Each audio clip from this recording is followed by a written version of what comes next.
베드로후서 1장 3절에서 7절입니다. 베드로후서 1장 3절에서 7절 말씀을 우리가 교독하겠습니다. 마지막 절은 우리 함께 읽고요. 베드로후서 1장 3절에서 7절입니다.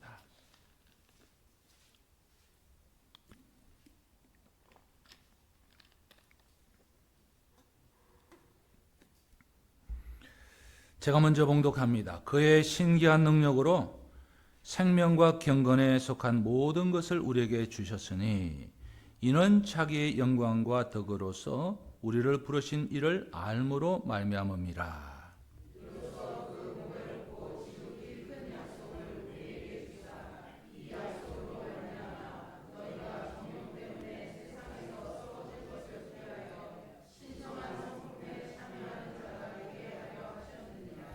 그러므로 너희가 더욱 힘써 너희 믿음의 덕의 지식을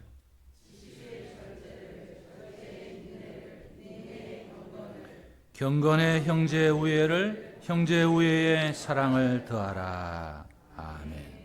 아멘. 할렐루야. 여러분 오늘 예배 참 잘 오셨고 또 하나님이 정말 그 축복이 여러분 예배 가운데 특별히 임하는 예배 되길 바랍니다. 여러분 사람의 마음을 어디에다 비유할 수 있을까요? 우리의 마음이 있잖아요. 여러분 우리의 마음이 어디에 있습니까? 우리의 마음이 어디에 있다 그러면 어디에 있을까? 머리에 있나? 내 이게 가슴에 있나? 이렇게 생각을 해볼 수 있는데요. 일단 뭐 어느 위치에 있다고 얘기하기 전에 우리가 사람은 마음이 있는데 마음을 어디에다 비유할 수 있을까를 생각해 볼 때 저는 우리의 마음은 마치 정원, 가든과 같다는 생각을 해봅니다. 여러분 그렇게 한번 안 생각해 보셨어요? 저는 그런 생각을 해봤어요. 우리 교회가 이곳에 온 지 4년이 조금 지났습니다. 그런데 처음에 우리 교회가 이곳에 올 때 정말 교회가 너무 안은 안 예뻐서요. 안은 장의자는 그대로지만 이 강대상은 정말 뭐가 많았어요. 그리고 천장에도 뭐가 달려 있고 정말 예배당은 좀 깝깝했어요. 안은. 그런데 교회 바깥은 참 예뻤어요. 근데 우리 교회에 가든이 있습니다. 정원이 있어요. 여러분 그것이 어디게요? 지금은 그렇지 않다고 얘기할지는 모르겠어요. 근데 우리가 이렇게 처음 올 때 미국 분들이 그러셨어요. 우리 예배당과 신교실 사이에 공간 있죠? 그거를 이 사람들이 메모리얼 가든이라고 부르더라고요. 그러니까 메모리얼 정원인 거예요. 정말 그때는 그런가 했습니다. 사진을 찍으면 잘 나오고요. 잘 정돈이 돼 있었어요. 정말 예뻤어요. 근데 그러한 정원입니다. 근데 이 정원이, 이 가든이 정말 잘 단장되었을 때는 참 좋았어요. 근데 우리가 4년 동안 오면서 자란 나무는 이렇게 우리들이 좀 자르고 그랬지만은 정말 가드닝은 잘 하질 않았죠. 지금 보면 정말 이런 것도 있어서 이런 것도 잘하고 있구나. 뭐 그런 생각을 하게 됩니다. 자, 우리가요, 이런 생각을 가지고서 한번 말씀으로 들어가 볼 때, 우리가 처음 예수님을 믿고 나면, 그 가든, 내 마음의 정원, 내 마음의 가든 한가운데 작은 씨앗이 심겨지는 것과 같아요. 예수님을 믿는다는 것은. 근데 그 씨앗은요, 이게 저절로 자라지 않습니다. 그냥 자라질 않아요. 그 씨앗이 자라기 위해서는 햇볕도 필요하고 물도 필요하고 또 때로는 잡초도 나서 자라기 때문에 잡초도 뽑아내줘야 합니다. 정원은, 가든은 내버려 두면 엉망이 돼요. 우리 지금 메모리얼 가든이 똑같아요. 엉망이 돼요. 그런데 돌보고 가꾸면 반드시 잘 자라고 예뻐져요. 저는 우리의 마음도 그렇다고 생각해요. 그럼 공감이 되시나요? 근데 마음만 그래요? 우리의 믿음도 그래요. 우리의 믿음도 똑같아요. 하나님께서 우리 안에 생명의 씨앗을 심으셨어요. 생명의 씨앗을 심었는데 그 씨앗이, 심겨진 씨앗이 믿음이에요. 그 믿음에서 덕으로 가야 됩니다. 그리고 덕에서 어디로 가요? 지식으로 가야 돼요. 그리고 절제, 인내, 경건을 지나서 결국 사랑에 이르기까지 자라려면 우리가 우리 마음의 정원을 또 아니면 어떤 가든을 잘, 화초를 잘 돌보듯이 꾸준히 잘 가꿔야 합니다. 오늘 본문에서 베드로 사도는요, 우리의 믿음의 성장도 이와 같다고 말해요. 그 영적인 정원, 가든 가꾸기를 어떻게 해야 되는지를 베드로 사도는 오늘 우리에게 분명하게 아주 디테일하게 말해줍니다. 여러분, 오늘 우리는요, 사도 베드로의 권면을 듣습니다. 이 말씀은 그냥 편안한 상태에서 하는 말이 아니고요, 사도 베드로가 인생의 마지막을 앞뒀어요. 마지막을 앞두고서 성도님들한테, 여기저기에서 핍박과 환난을 피해서 흩어진 성도님들한테 남긴 유언과도 같은 말씀입니다. 베드로의 마음에 깊이 자리한 한 가지 소원이 있었습니다. 그 소원은 다른 게 아니에요. 믿음을 가진 사람이 참된 신앙의 성숙을 이루는 것이 베드로의 마지막 소원이었어요. 3절 말씀 우리 함께 읽어볼까요? 시작. 그의 신기한 능력으로 생명과 경건에 속한 모든 것을 우리에게 주셨으니. 신기한 능력으로 생명과 경건에 속한 모든 것을 우리에게 주셨다. 여러분, 우리는 신앙생활을 하면서 때로는 이렇게 말하기도 해요. 제가 부족했어요. 그런 얘기들 저는 참 많이 들어요. 근데 진짜 부족해서 그러는지 아니면 그냥 말로만 그러는지 잘 몰라요. 제가 부족해서. 또 진짜 그러는지 안 그러는지 모르는데 믿음이 약했어. 제가 믿음이 약했어요.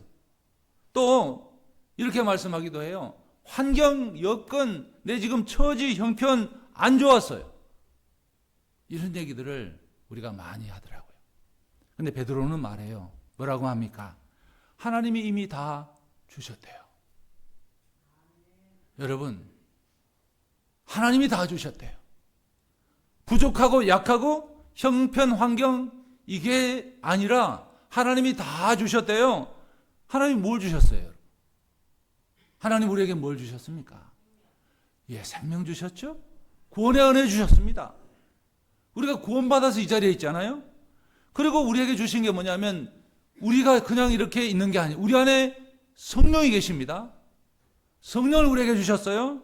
그리고 그것만이 아니에요. 말씀과 기도의 길을 걸어갈 수 있게 해주셨습니다.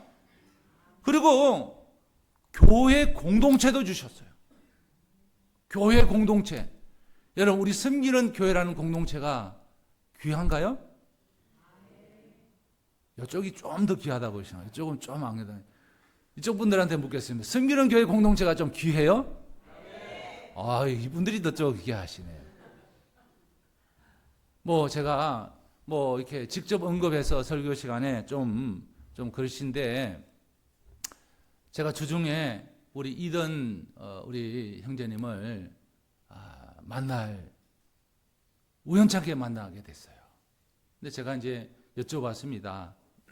보통 우리가 뭐 만나면 언제 미국 왔느냐, 뭐 여기 뭐 사람 아는 사람 있느냐 이렇게 물어보잖아요. 이던 형제님은 여기 미국에 친척이 하나도 없대요. 혼자 돼요. 혼자인데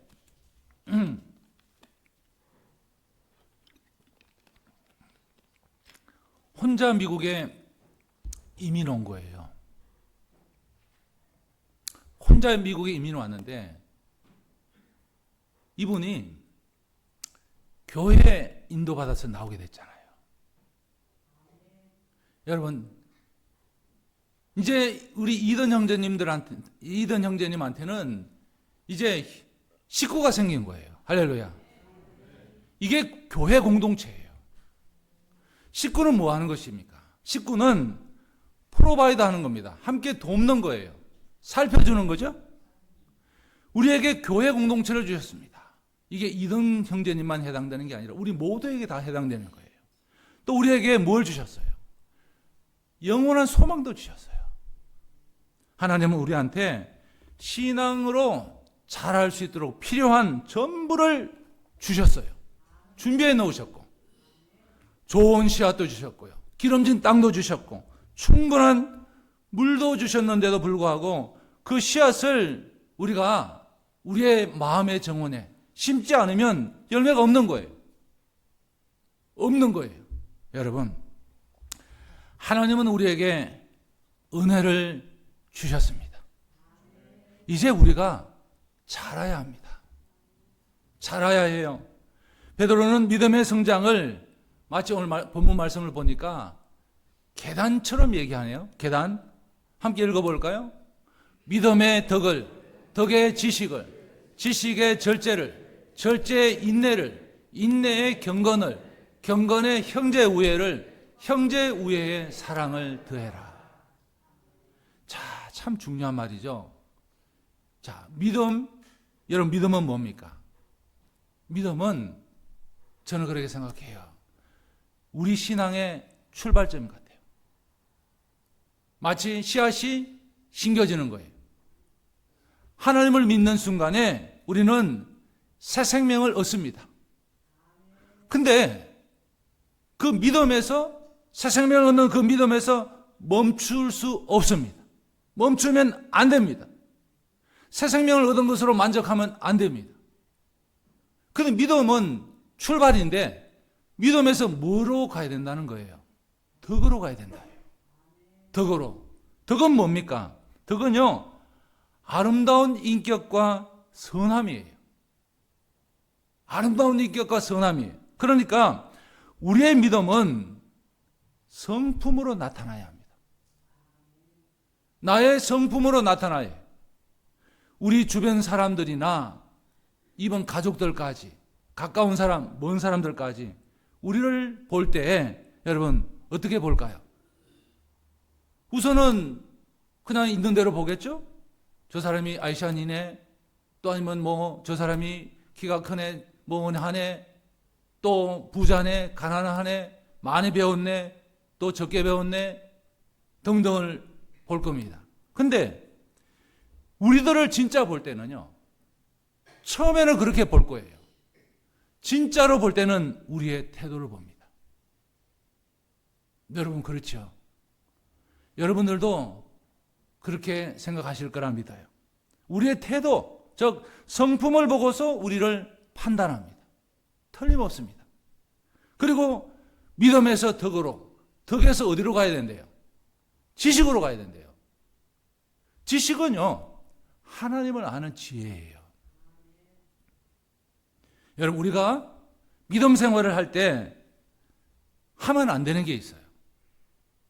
믿음 생활을 할 때 내 기분, 감정으로 하면 참 곤란합니다. 기분대로 해버리면요, everything messed up이 돼요. 그러니까 이게 교회적인 표현을 하면 은혜가 되지 않습니다. 우리의 믿음 생활은 감정, 기분이 아니라 진리 위에 서야 합니다.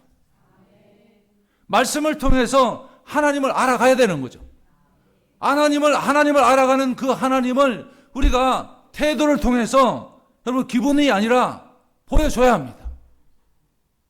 그 다음에 지식 다음에 뭐예요?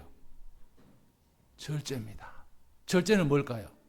절제는 욕망을 다스리는 능력을 말해요. 우리 믿음 생활을 다른 말로 여러분 적절하게 표현해 본다면 뭘로 표현하시겠어요? 우리의 믿음 생활을 적절하게 다른 말로 표현해 본다면 저는 경건하게 사는 것이라고 생각을 했어요. 여러분 경건하게 사는 게 뭐예요? 믿음 생활 그러면 이렇게 편하게 생각하시죠. 교회 나오고 예배드리고 뭐 또 봉사도 하고 뭐 이런 거를 생각할 수 있는데요. 그런 것들을 다 뭐 틀린 말은 아니에요. 근데 그런 것들 다 종합해 보면 믿음 생활은 경건하게 생활하는 겁니다. 자, 이 경건한 삶의 시작이 어디서 시작되느냐면 절제에서 시작이 돼요. 절제. 자, 절제는 뭐를 절제해야 될까요? 말을 절제해야 되겠죠? 말을. 그리고 내 기분, 내 감정을 절제해야 합니다. 남이 할 수가 없어요. 나는 화가 나요. 예를 들어서 나는 분노해요. 그거를 어떻게 할지는 절제하고 말지는 내가 할 수 있어요. 또 뭐를 절제해야 돼요? 행동을 절제해야 되겠죠? 또 시간도 절제해야 될 겁니다. 우리에게 주어진 시간이 한정되어 있어요. 또 뭐가 있을까요? 미움도 절제해야 된다고 저는 생각해요. 여러분에게도 사랑하는 사람만 있지 않을 거예요. 미워하는 사람, 나 있다 하는 사람은 손 들지 말고 내려보세요. 어이구, 우리 성민은교회, 우리 성도님들 이렇게 미워하는 분들을 많이 가지고 계신지 몰랐네. 근데 미움도 절제해야 합니다. 미움도. 그게 더 다를까요? 물질 사용도 절제해야 합니다. 물질 사용도 절제가 필요해요. 그러니까 여러분, 우리가 믿음 생활을 하지만은 결국 우리가 고백하게 되는 것은요, 이 절제하기가 쉽지 않아서, 이 절제하기가 어려워서 때로는 낙심하게도 되고, 때로는 시험에 들게도 되기도 하고, 때로는 결국은 이 절제가 안 돼서 관계 단절까지 가게 되는 거 아닐까요? 이 절제가 안 돼서. 내가 그때 그 말을 하지 말았어야 되는데. 내가 그때 그런 행동을 하지 말았어야 하는데. 절제가 안 돼서. 그러니까 여러분, 절제 없는 신앙, 절제 없는 믿음은요, 뭐 표현하자면 핸들 없는 차와 같아요. 방향을 잃습니다. 핸들이 없으면 어떻게 되겠어요? 근데 이렇게 말씀을 드리면 이렇게 또 생각하고 말씀하실 분이 계실 거예요. 요즘은 뭐 이게 오토 시대라 가지고 핸들 없는 차가 있는데 자율주행하는 차가 있는데 부르면 오고 주차도 시켜주고 딱 넣으면 지가 알아서 다 가는데, 그런데요 여러분, 그런 자율주행 차가 그렇게 안전하게 다닐 수 있는 거는요, 절제에 대한 프로그램을 입력해 놓았기 때문에 가능한 거예요. 이럴 때는 소리 내고 이럴 때는 이렇게 해라, 그렇게 다 입력해 놓았기 때문에 가능한 거예요. 그리고 절제 너머는 뭐래요? 인내입니다. 인내는 뭐냐면 흔들리지 않는 믿음이에요.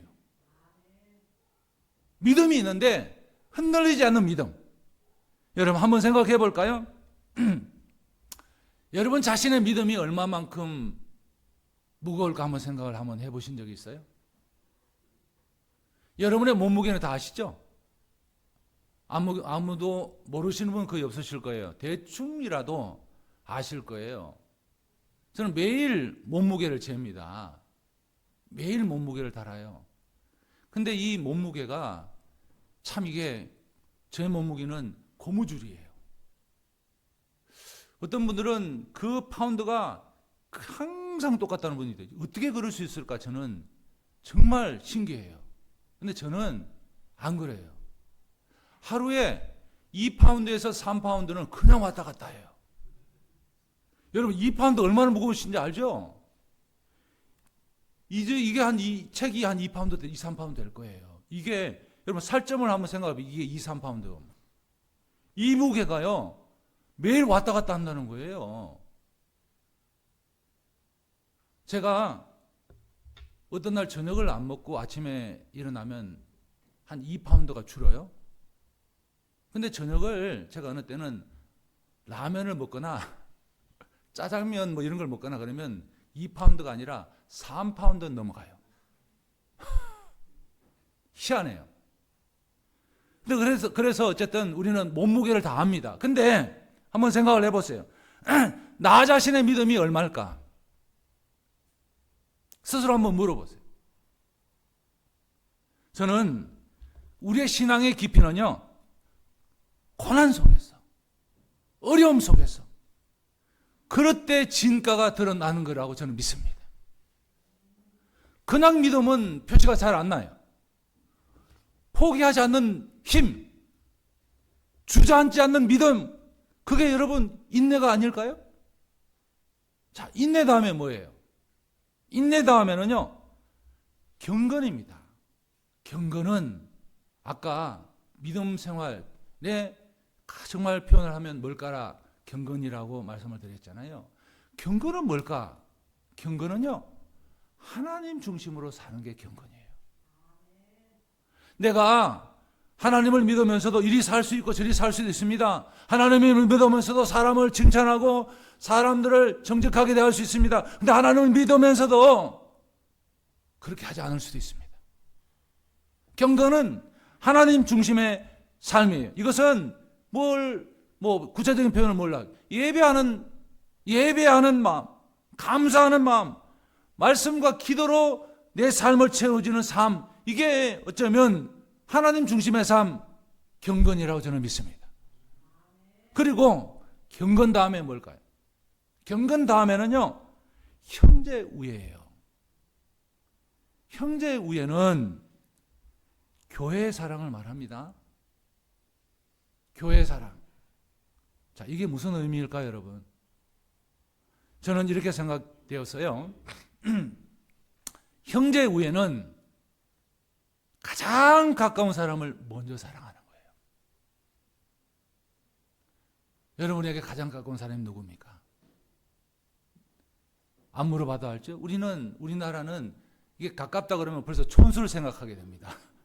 촌수를 생각하는데 부부는 촌수가 없어요. 무촌. 근데 부모와 자식은 몇 촌입니까? 1촌입니다. 한 부모를 둔 형제들은 몇 촌이에요? 2촌입니다. 그런데 부모님의 형제와 나는 몇 촌이에요? 부모님의 형제와 나는 3촌입니다. 3촌이에요. 고모도 3촌, 이모도 3촌. 이게 부계냐 모계냐지. 그런데 한 부모를 둔 형제가 결혼해서 낳은 자식들은 몇 촌이에요? 4촌이 되는 거예요. 근데 여러분, 사돈의 8촌은 몇 촌입니까? 사돈의 8촌은 그냥 남남이라는 얘기입니다. 예, 사돈의 8촌은 그냥 남이라고 받아. 그러니까 우리나라에서 사돈의 8촌으로 따지면 다 친척이에요. 그러니까 박 씨는 다 일가라고 봐야 되고요. 김 씨는 다 일가라고 봐야 되고. 저희 어머니가 경주 최 씨입니다. 그러니까 이렇게 또 이렇게 보면 또 그 최 씨하고는 이렇게 다 일가라고 또 봐야 됩니다. 자, 그래요. 저는 형제 우애는 가장 가까운 사람을 먼저 사랑하는 거라 생각하는데, 가장 가까운 사람이 부부입니다. 그리고 부모 자식이죠. 형제죠. 삼촌이고 조카고. 그런데 이런 사이를 가장 먼저 사랑해야 되는 이 사이를 사랑하지 못한다. 얼마나 슬퍼요. 얼마나 아파요. 여러분, 우리 공동체는요, 우리는 믿는 자의 교회 공동체잖아요. 이거를 하나님의 가족이라고 합니다. 그리고 다른 말은 영가족이라고 합니다. 스피리추얼 패밀리라고. 근데 이 공동체 안에서 이해하고 용서하고 위로하고 섬기는 것, 이것이 될 때 진짜 교회 사랑으로 나아가게 되는 거예요. 한 집에 무촌이고 1촌이고 2촌인데 사랑하지 않으면 얼마나 불편해요. 정말 있는 것 자체가 너무 힘들어요. 공동체 안에도 영가족으로, 하나님의 가족으로 이해하고 용서하고 위로하고 섬기지 않으면요, 진정한 교회 될 수가 없어요. 그리고 형제 우애 다음에 뭡니까? 사랑이에요. 믿음에서 시작해서 사랑으로 오는 거예요. 믿음은 씨앗이에요.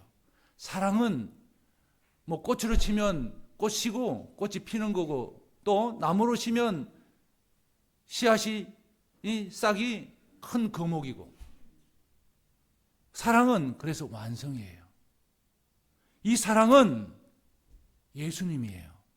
예수님의 마음이에요. 여기서 사랑은요, 환경이라든지 여건이라든지 기분이라든지 이런 것하고는 관계없이 변함없는 사랑을 얘기하는 거예요.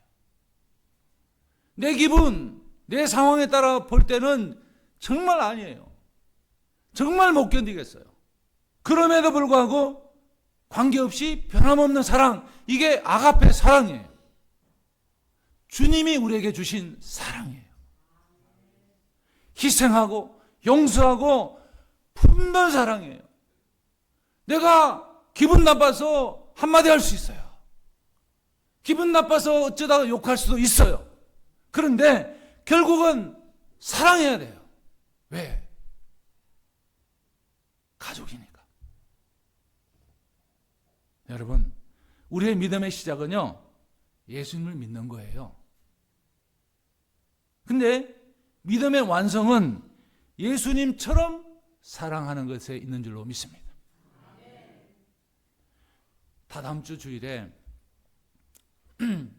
추수감사 주일에 정말 우리에게는, 정말 여러분들은 생각도 안 하고 계시겠지만은요, 저는 생각하고 있어요. 뭘 생각하고 있냐면, 추수감사 주일에 세례식을 준비하는 분들이 계세요.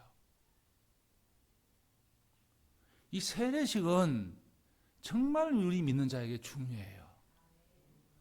정말 여러분 느끼실지 모르겠는데요, 유아 세례 받은 사람은 참 의미가 뭐랄까 잘 감흥이 별로 없어요. 뭐 베이비 때 부모님의 신앙으로, 물론 뭐 나중에 커서 지가 판단할 때 입교식도 하고 그래요. 그래도 좀 의미가 달라요.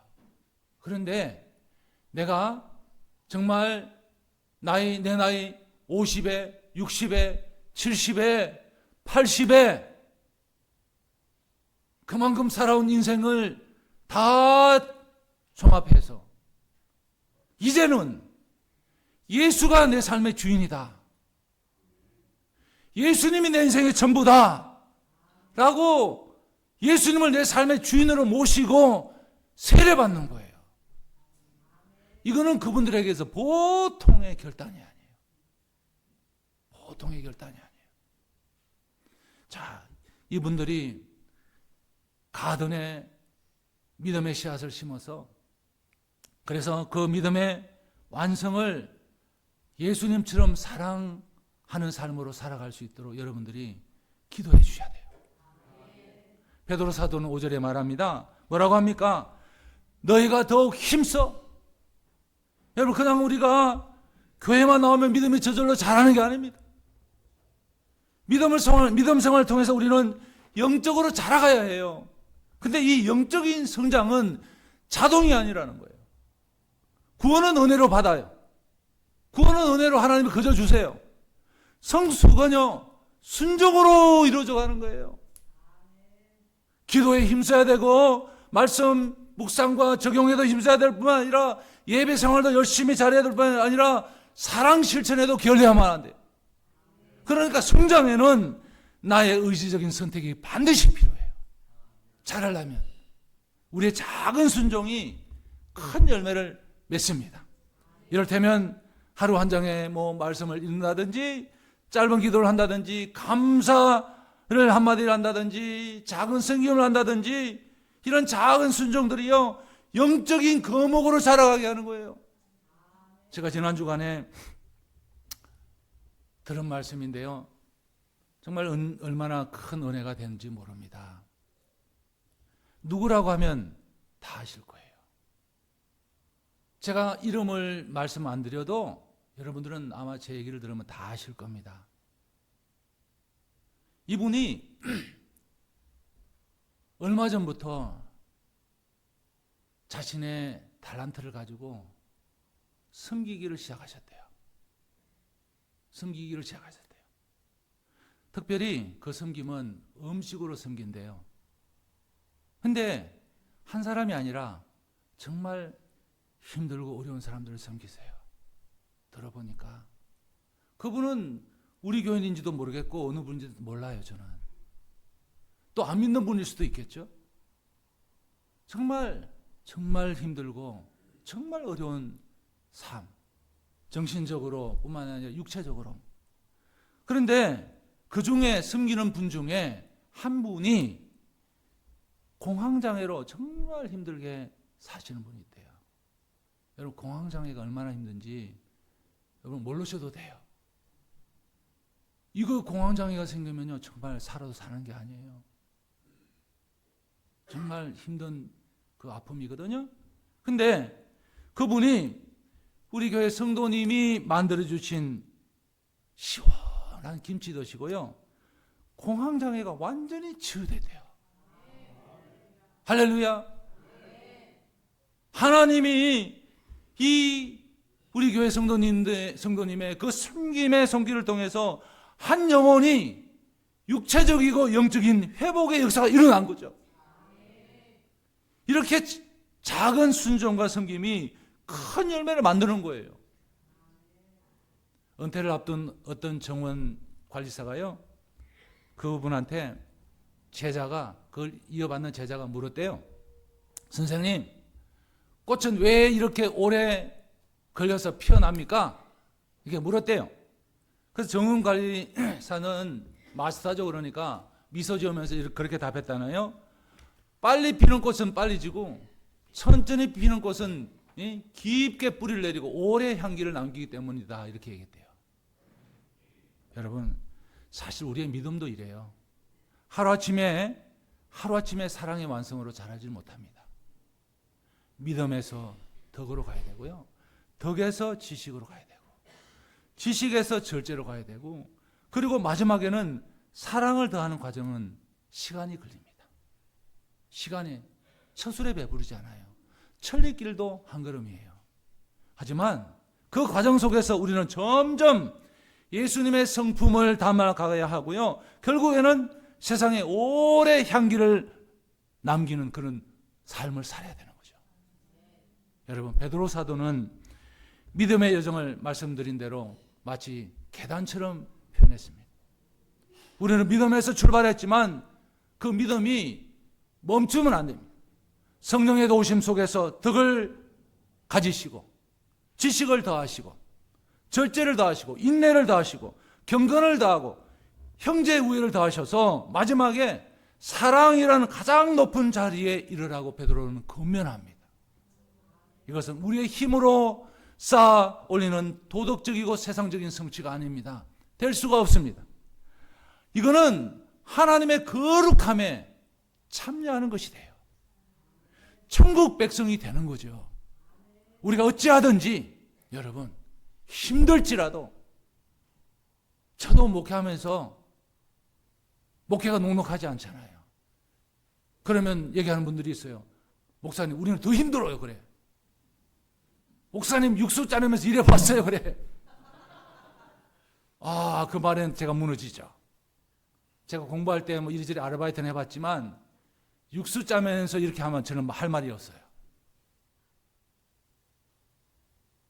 정말 어찌하든지 힘들어도요, 때로는 이해가 되지 않고 정말 어떻게 막 설명이 안 되더라도 우리가요, 주님께로부터 튕겨나가면 안 돼요.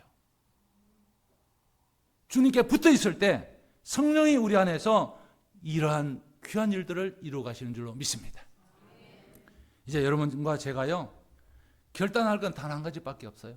주님, 제 믿음에 사랑을 더해 주십시오.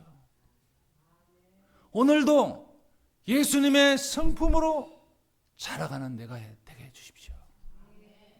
이게 우리의 기도가 되어야 될 줄로 믿습니다. 그때 우리는 세상 한복판에서 정말 예수님의 향기가 되는 사람, 정말 하나님의 성품을 닮은 사람, 믿음에서 사랑까지 완주한 사람으로 넉넉히 서게 되는 줄로 믿습니다.